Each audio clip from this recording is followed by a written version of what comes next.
How do we get parents more involved and connected to our youth ministries? That's what we're talking about today on the Ministry Coach Podcast.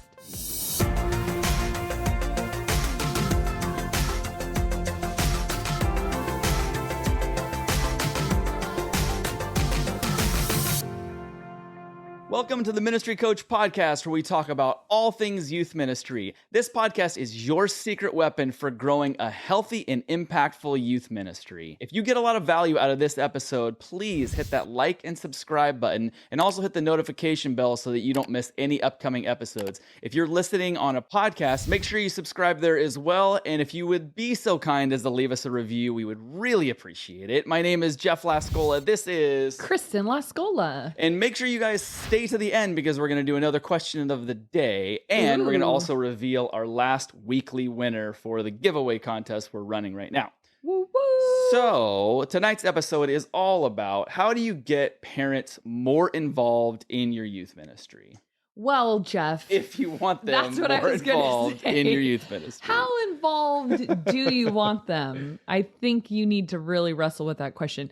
People ask this question a lot, and to be honest, I'm not always sure exactly what they mean. Like, do you just want to connect with parents more? You want them to feel like you're involved, like they're involved in knowing what's going on? Or do you literally want them there on a Tuesday, Wednesday, Sunday night? And could be a both and, as people say, or an and or. An and or. So I guess you'd have to start with that question. What do you mean by involved? And so that's what we'll cover. We'll cover all of that. Maybe you meant, no, literally, I want them here being my small group leaders. And maybe you just want to feel like they're not strangers in the car at pickup, or you just feel like there's not really great communication. So no matter what your parent question is, hopefully we'll hit that and be able to give you some tips for how to move forward in that area.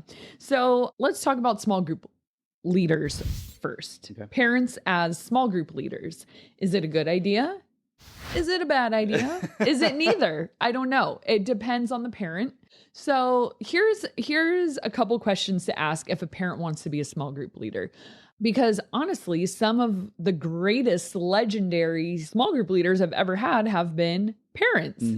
Zach, Andy, Jesse, Heidi, they've all been fantastic. So the question would be, when a parent comes to me and says, hey, I would love to get more involved, and do you have a need for a small group leader? The first question I always ask is, how does your own child feel about you being there on a weeknight? And I say that's probably the first conversation to have if your son or daughter wants them there, because it's probably a mixed bag of motivation for this parent. So it could be, I'm not super comfortable with this whole youth group thing. I'd like to be there. Valid. Yeah. That's fine. Partly, that can't be the only motivation, but if that's mixed in there, whatever. Maybe they really do want to get involved and support, like, well, my kid's here anyways. I've always wanted to be a small group leader. Do you have a need? Because I'd love to just stay. Great. So I think a lot of it depends on what the relationship is between that parent and the student. Is it like, I'm just here to police you and watch you and make sure you don't get into trouble? Because that's a buzzkill for the kid, and that's not super fun.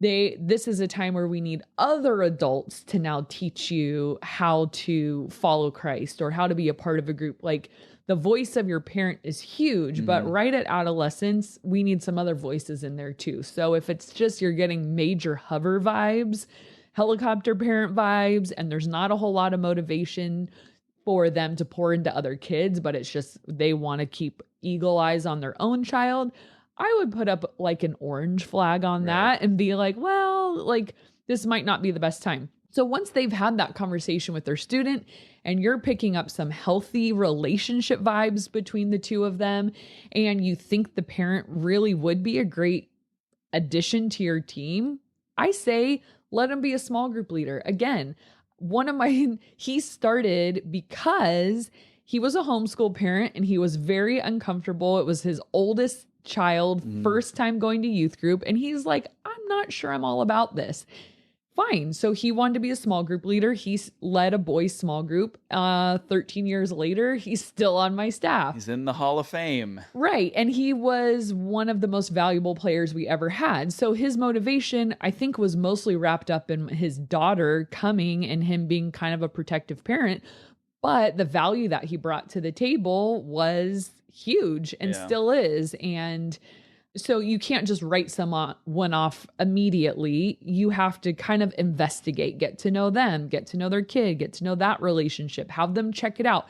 And that's why a word to the wise, no matter who wants to serve in your ministry, you have them come. I have people come no less than 4 weeks as an observation period. I say, hey, just show up.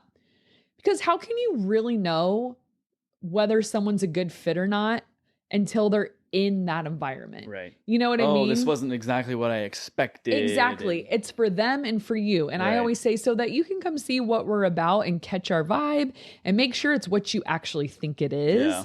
And I don't say this part, but I'm checking them out the whole time too. It was like, do you fit here? Right. Is this weird? I mean, it's one thing to be shy, but if you and kind of not sure at first, but if you have a good EQ and you're picking up on vibes, you could probably tell whether that person should or should not be there after 4 weeks. Have them come to your leader meeting. I have them come as if they're a leader.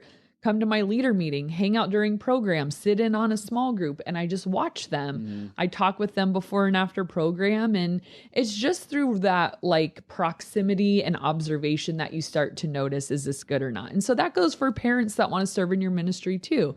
You don't owe them a spot. It's not like, oh, well, it's a parent, I have to, but you can't write them off immediately either. Treat them like you would another leader trying to come through your ministry. So all I would have to say for that is that bottom line, make sure their student is okay with them being there. Right. And that needs to be a conversation that's coming from the student's mouth. Sure. Even though you may not hear it directly from them, it's one thing to have them actually have that conversation, the student to express I'm kind of weird with you being there. Right. Versus the parent just saying, oh no, we're cool. Right. They're totally fine with me, being there. It's like, well, open that can of worms and see what happens. And it's a gentle, hey, your dad or mom was super interested in coming on Tuesdays. What do you think about that? Is that cool with you? You don't have to do this whole hey, you need to have a serious conversation. Don't tell anybody, but your parent wants to be here. Just casual, keep it non-awkward. So that's one great way. If you need small group leaders, so most of the time parents approach me and I'm okay, but if you're in need for a small group leader, maybe look at your students' parents and say, who would be a good fit? Maybe you ask them directly, hey, have you ever thought of hanging out on a Wednesday with us, and see what they think. Most of the time, the parents who really want to be there will ask you. But a while back, we did an episode on how to find the right leaders or right volunteers for your youth ministry. And it kind of goes and talks about that stuff. We talked about whether you're a first-time youth minister or early on in your career, or you're a seasoned one. It kind of changes how close you look to you, friends, parents, how well you know them. And anyways, we'll put a link to that so you can check it out if you're looking on ways to find the right volunteers, not just volunteers, because that can be a big pitfall. Oh yeah. And then it's got four new people and they don't I'm going to be everyone's small group leader by myself. Right. This is too much. Okay, so we did actually another episode on what I was going to talk about next is communication with parents. Yeah. So when you're saying getting parents more involved, maybe you meant communication, because parents can't be involved or be supportive of your ministry or rally other parents to participate in what you have going on unless you communicate. I didn't realize how many emails and texts and notifications parents get about their children until I had to. And they're in dance, and they're in preschool, and they're in school, and they're in soccer, and they're in gymnastics, and everyone's trying to communicate with you. And it's we missed picture day the other day for her dance because I don't know. Communication as a parent is overwhelming. So we need to communicate clearly and on a schedule. So don't just throw out emails. Oh, I just thought of this, send. Oh yeah, but also this. you have to come up with a schedule. And if you forget to include something, unless it's like a dire detail, don't send a follow-up till your next scheduled email. So for me, that's every Monday afternoon. You will get my email, and I write little notes to myself throughout the week. Don't forget to tell them about the parent meeting. Don't forget to tell them about this, because I don't want to send these appendages of like, oh, whoopsie, forgot to tell you this. So keep your communication clean, keep it consistent, keep it on the same day. Just don't get it muddy of like all these emails throughout the week and make them search for stuff. So if you want parent participation, make sure they know what you're doing, when you're doing it, add all the details in there, and communicate often with them. And a shout out real quick. You guys probably aren't using Gmail, or maybe you are, but for Gmail reminding me that when I say I put the attachment in this email, that it says you've not made an or you've not put an attachment on this email. Wow, it Thanks, picks up Gmail. the keyword attachment. Wow, so I didn't know that. So it saved me from having to like, oops, forgot to attach it. LOL. So gotta love Gmail. That didn't sound like you were laughing. It sounded like you were really mad. No, usually what happens is they get it and they're like, there is no attachment. Then you're like, I am a dum-dum. So you're a noob. All right. So the communication. Another way for you to get parents involved is they can drive for you.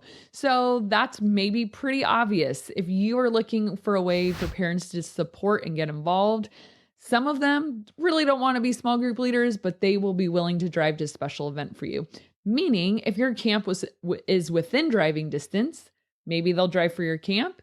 I've had parents drive for us to service projects that are local, and that was awesome because then the parents actually participated in the service project, or just random events that we needed extra drivers for, like small group night out or different things like that, recruiting a couple parents.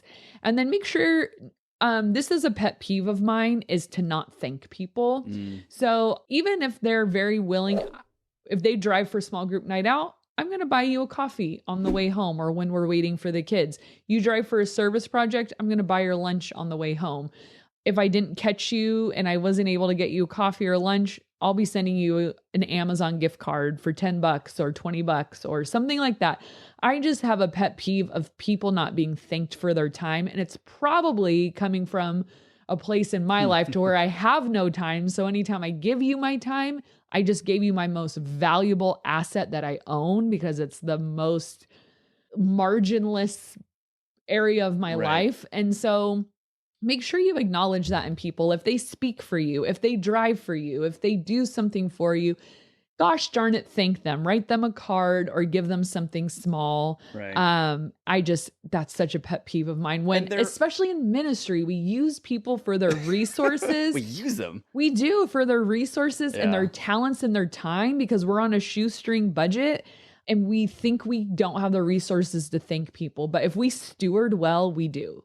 And they're that much more likely to be able to do it again when they feel appreciated. And you just created a raving fan. Right. I had somebody recently who had me do just a really, literally like a 2-minute video project. He said, how much do I owe you? I said, nothing. It didn't take any time at all. And he still gave me a gift card. Yeah, that's I'm rad. like, I'm always going to do the stuff like that for you. You know, like if you weren't thankful, but it was then maybe still your time. Even if it was a little time, it was still your time. But not being thankful, I would have, well, maybe I don't have the time to do that next time. Right. Yeah. I don't have those 2 minutes, but no, I did have that 2 minutes. And so I appreciated the thank you. Yeah. And I think it can be something simple. And if you really have no money, then write them a thank you card. That's free. Okay, so other than driving, here's one of my favorite ways to get parents involved in my ministry is I created 2 teams. I think I've talked about this on a previous episode. Within the past like 5 or 6 years, I have 2 new teams other than my volunteer team. So if a parent is not necessarily cut out to be a small group leader, but they want to be involved on your midweek or weekend program, another way for them to get involved is to be on your security/medical or parking team. So if you're really small, these teams might not be necessary, but maybe we talked about it on the episode about how to make your youth group safer. And we talked all about these teams, but likely you have a parent who is an MD or an RN or something like that, and they might be willing just to hang out during youth group night just in case someone gets hurt so that it doesn't pull you or your leaders away from it. And someone who is better at making a call of whether this kid needs to stay or go, if they just need ice or if they need to go to the ER, something like that. Whether it's a broken finger or a bonk on the head or something like that. It's really nice to have just someone who you can bounce off ideas. So just to cover you, and they can be involved without being involved. Right. And it also, we talked, I think in whatever episode, I think we've talked about that twice, but that was one of them. But that it frees you up, because if everything has to stop because of a skinned knee, Yeah. it's like, oh, we just lost 15 minutes of program, where it's like, oh, or the RN or the MD can take a look at them, deal with that. Yeah. We can all go back to program and you can preach your message or whatever it is at the time. And then, oh, the skin knee boy is back and everything's fine. And you didn't have to miss a beat. Exactly. And that, I mean, we talked about in our camp episode too, but those are the people you want to take to camp and retreats and stuff like that. So look for a medical person. Also security. That's a great way we talked about in the How to Make Your Youth Group Safer episode. When parents arrive and you have a guy in a vest with maybe, you know, a name tag or a lanyard. Well, like a denim vest or... Yes, with cutoffs. Just like a... Cowboy vest. No. Sheriff. Like a... Yeah, go to the Dollar Tree, get a sheriff's star. It looks very professional. Oversized. With those big foam cowboy hats. I was thinking like a neon yellow one, like a safety vest, you know? That's pretty cool, I guess. Just so parents see like, hey, there's somebody out here when we arrive that's kind of watching the place. Now that you say that, it is important to have them be visible and not just, who is this random person wearing a denim vest? I give mine, like we have little light things or whatever. So, and lanyards, if you are looking for a quick, cheap way to make people look official, just get them a lanyard with their name and title on there. VIP. So yeah, like a security kind of team. You could have one or two of them out there, and then also a parking team. So the way our parking lot is and how many kids we have, it's just a lot easier for us to do a pickup line rather than having parents park, get out of the car, get in their car, you know. And so we call names. And if you have a few leaders to help you do that, I'm going to talk in a minute of why you don't maybe want to pass it off completely, just an idea, but have some leaders, some security or parking out there helping you. And that could be a team of parents. So I created a couple of teams and they rotate like red and blue or A and B, and it'll be 2 weeks on, 2 weeks off. And then there's always people available to help you out in the parking lot. Another way parents can get involved in your ministry is if you have an event coming up, and youth pastors, we love to complain about our budgets and how our budgets are always super small. If you create a list, just like they do at schools, of like, hey, we're having a party. Here's what we need. How you can have people sign up, voila, no money came out of your budget. If you're trying to do food for a certain event, the big one that I have parents do is my leader retreat. I've talked about that before, where I say, here's my meal plan. Here's my Costco shopping list. What can you bring? And parents will say, I'll bring shredded cheese, tortillas, and fruit. And then another parent will bring coffee, orange juice, and bagels, whatever.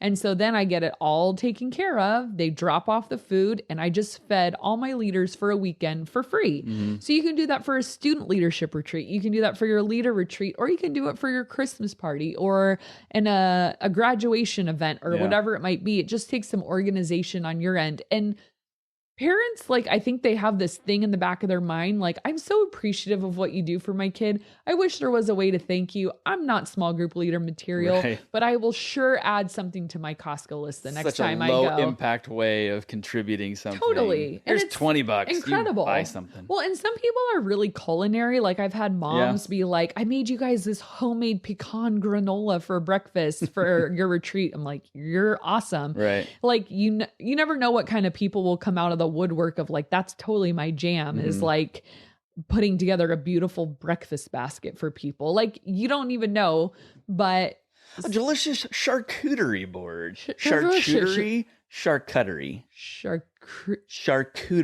think that's what it is. Charcuterie. Final answer. Charcuterie. I don't know. Wish I hadn't said it. When you said it too many times.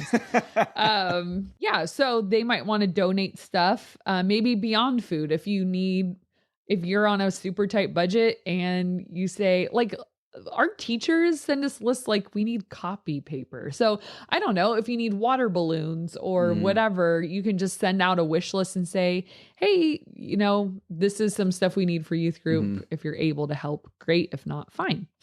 All right. So we're going to go back now to the whole like drop off pickup time. Remember when we had our babies, they call the like golden hour when they're born and you're supposed to hold them and stuff.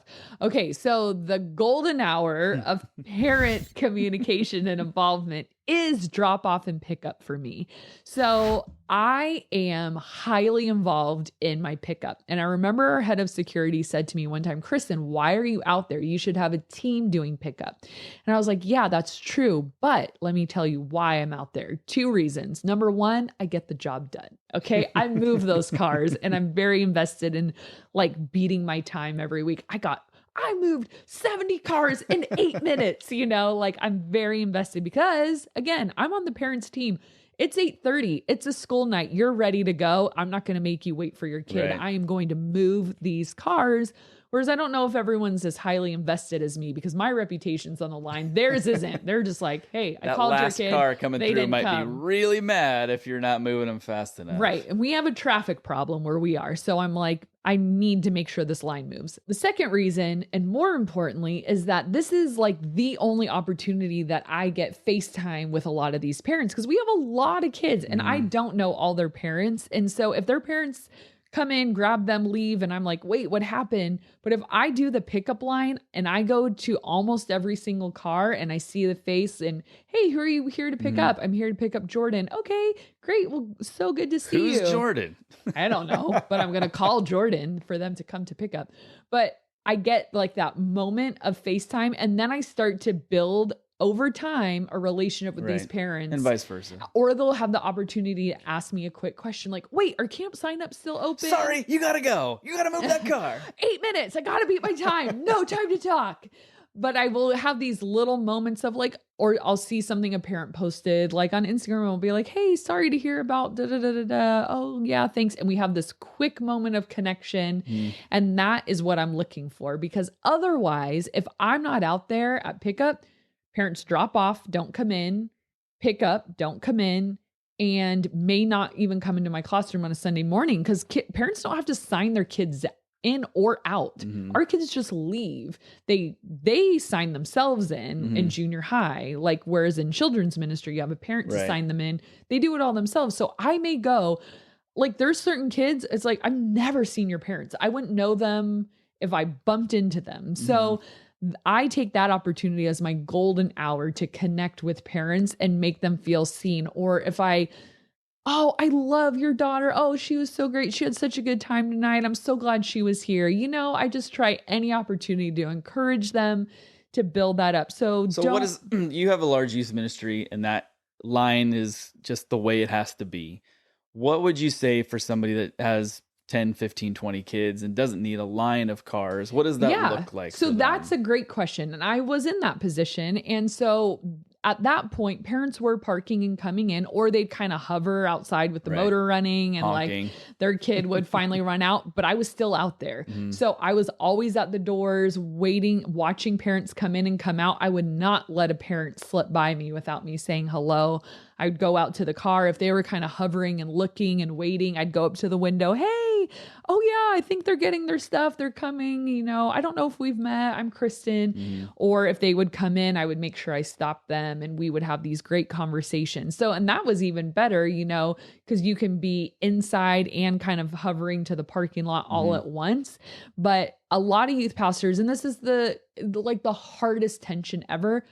Where do I really want to be? I want to be with the kids. Yeah. I want to be with my leaders. But I know, where do I need to be? Okay, my leaders are leaders because they can be with kids.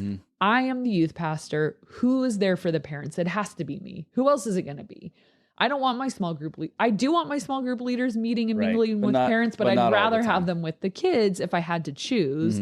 So where does that lead? And I'm not a small group leader. As much as I like mourn that relationship and wish I was in that zone still, I still find opportunities to hang out with kids. Like today you came in, I was playing Ultimate Foursquare with a whole gaggle of kids. It was a blast. But I know where I need to discipline myself to be, and it's out there. So make sure you're not putting parents off of just like, well, I'm a youth pastor. That means I minister to youth. No, you minister to their families. So be out there. But it is important, though, to occasionally give some of your small group leaders, especially like an intern or a right-hand person, that opportunity to be out there too, to help them grow in their experience. Yeah. So my intern, Caleb, like I have him, I call him on our radio, like, Caleb, come and help me do the line or whatever, so that they get practice being good with parents and stuff like that. Good point. So the next one is make sure you mingle at church. We've talked about this before. So make sure you're getting out of your room, if it's kind of the same idea of like what the pickup line is on your midweek or whatever. Mingling in the church lobby is the golden hour of the weekend. So I still hang out with the kids, and as it starts to die down a little bit and kids are leaving, I try to get out, especially in between first and second service, and just get a little bit of FaceTime with some parents. We talked about this in the recruiting leader episode. You want to know people in your church and make sure you're getting out of your room. So a one service church, would you say, because it's important to be in your room if you have a separate room. I know, it's in so the hard. beginning. So would you say in the beginning, be in your room, at the end of service, try and be out as fast as you can? I wouldn't say as fast as you can. This isn't going to be perfect. Like you're not going to be able, like clearly you can't be in two places at once. So because we don't have as many leaders on a weekend, I give students more of a priority on my weekends. Tuesdays, I have like 20 something leaders. I'm like, you guys can handle the kids. I'm going to go hang out with the parents. Sunday, I'm a little more reserved with my time and I hang out more with kids because it's really usually just me and my intern on a Sunday. It's just two people. You're not in that room. Yeah. It's like, fly-by-night hello, ministry? is there any youth pastor around? So I stay in my room a little longer, but as I notice people are trickling out and it's, they're going back out to the lobby, I'll kind of follow them out. But some weekends I don't get out there at all. Like some kids want to play Foursquare till their parents like come and drag them out of my room, and that's fine. But it's just something more to have in mind is like, hey, when's the last time I was out in the lobby? Yeah. When's the last time I was out mingling, hanging out? Because it's amazing how many parents you'll pass and see like all of a sudden, like 2 people wanted to talk to me about camp this weekend. It's like, would you have emailed me? Would you have gone that communication mile? Or is it like, oh, there she is. I want to talk to her. Yeah. So it's just making yourself available. Do they know where I am? Do they know where my room is? Yes. But they're busy. Parents have a lot of kids bouncing around at church and they are distracted. We think that we're number one on their mind and they know where to find us. Be where they are. Like just go and make yourself accessible. And then lastly, another way that you can get parents involved in your youth ministry is use them to host things. So sometimes people, that is their ministry, just like the whole food thing, and they're great at that. Other people really like to host and open up their home.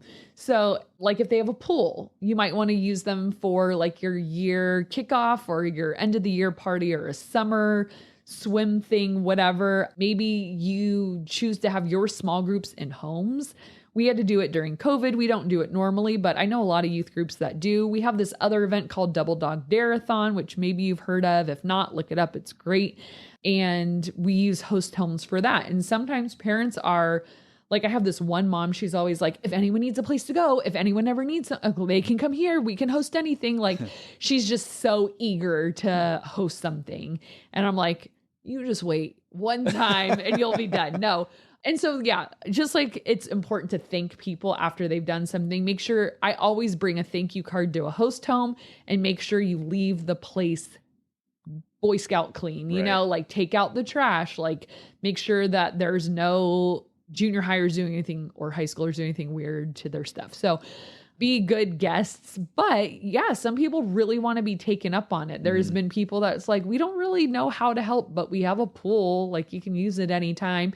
And I think it gives people a sense of purpose, or like that they can like justify their home. Like, yes, like we have a nice place, so we can share it. And it's like, I will take you up on it. So yeah, look for those kinds of people. And those people hopefully will be parents so that you can get them involved. But sometimes it's people that just are in the church that really want to minister. But it's one great way to get parents involved and feeling connected to what's going on.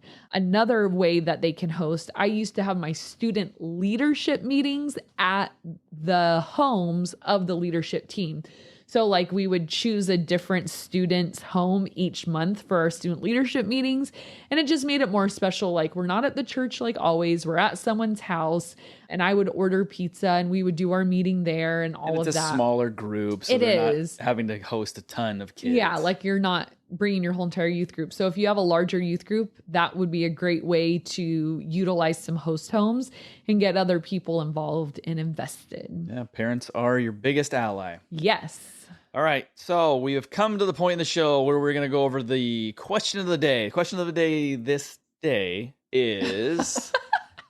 I know what it was. I forgot there for a second. When you were growing up in your room, who were those posters? Who did you have a poster of on your wall? Okay, 2 are very memorable. 1, Paula Abdul. Okay. Okay, and you want to know the weird thing? If you watch old episodes of Full House, they have a Paula Abdul poster in their room, Stephanie and DJ. Okay. It was the same Paula Abdul poster that me and my sister had. So they ripped you off, is what you're saying. Yeah, she like has like this like leopard scarf in her hair and her hair is all messy. That's the one we had. And then when I got a little older, I don't think you know who this is. Girls, I don't know.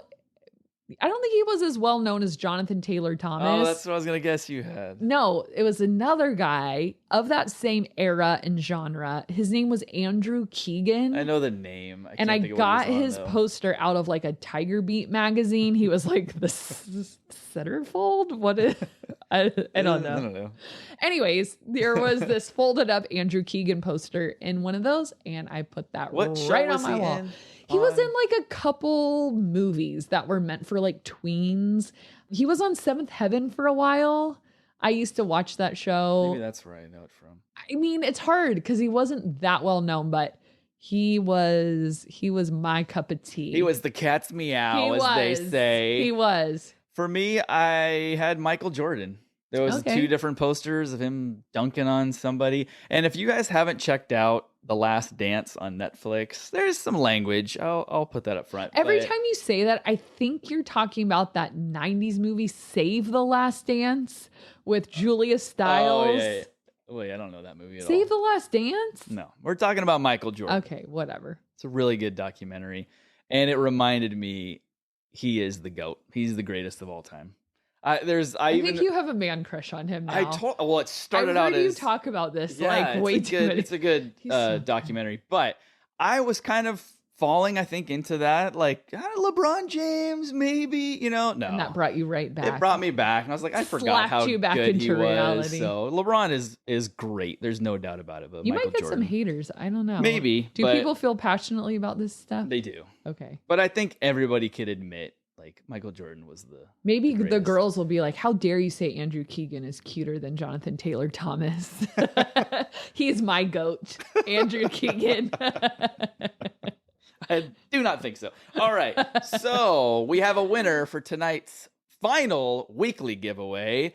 Tomorrow, make sure you check out our YouTube channel because that's the only place we're going to be announcing it because it's just going to be a very short announcement for a grand prize winner. Ooh. So make sure you check our YouTube channel tomorrow. But tonight's winner is Miss Emily Dowler. Dowler, how'd you do it? Good Emily job, Dowler. Emily.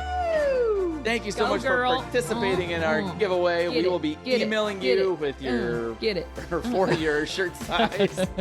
All right, you guys, thank you so much for watching and listening, and we will see you next time.